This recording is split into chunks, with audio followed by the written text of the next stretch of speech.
any arrows out of your quiver, you're not ruling anything out. Good morning. Sunday morning.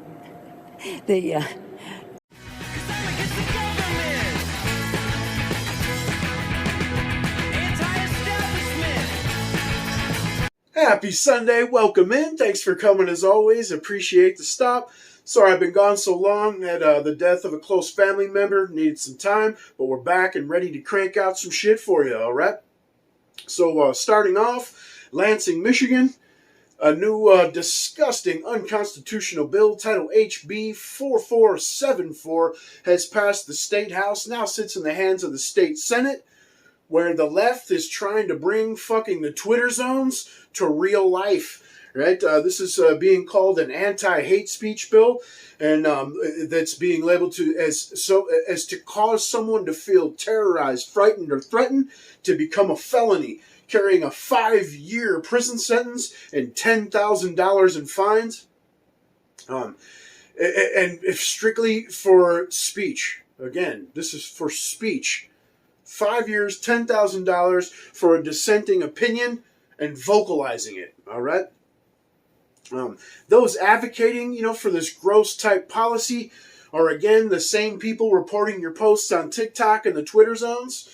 It's, a double standard across the board. I personally, just in the past 24 hours, had a strike on one of my channels for a leftist on there, directly slurring me with ad hominems, and I retorted with a simple meme, all right? And my shit was removed, a strike added to my channel, and they're still on there running their fucking simplistic mouths.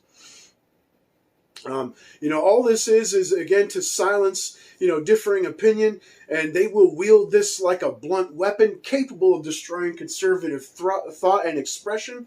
You can just look at the plethora of frivolous cases filed across the country against all manner of entities, churches, schools, private businesses, hospitals, so on and so forth, because they don't like what was said or they were refused service on the basis of the owner's personal beliefs, which is the epitome of fucking freedom and free exchange.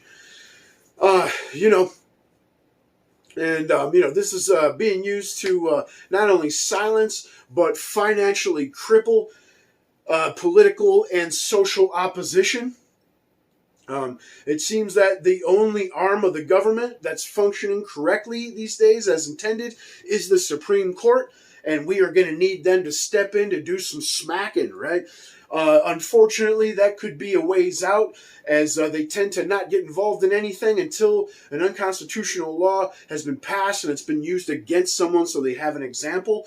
So we very well see someone thrown under the prison for speech before anything's done about it. Make no mistake, though, this is against the Constitution. The first two tenets of freedom in this country is expression and the right to protect that expression, right? The First and Second Amendments.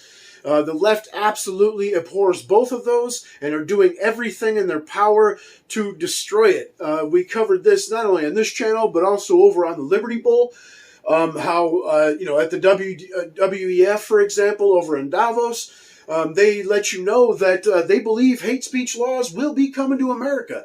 And lo and behold, less than a year later, here we are with the possibility of this passing. Just think about how weak mentally and emotionally and just overall, socially distraught you have to be to think that someone that offends you or has a different opinion than you or calls you sir when you prefer to be called ma'am deserves 5 years in prison and to be financially broke through legal representation and fines. Completely weak and asinine. And now if you want to come over, talk about it, or pull the usual leftist shit and leave an insult, tell me to fuck off, stop on by. Like, share, and subscribe. Smell you later. I was going to put him... Idiots.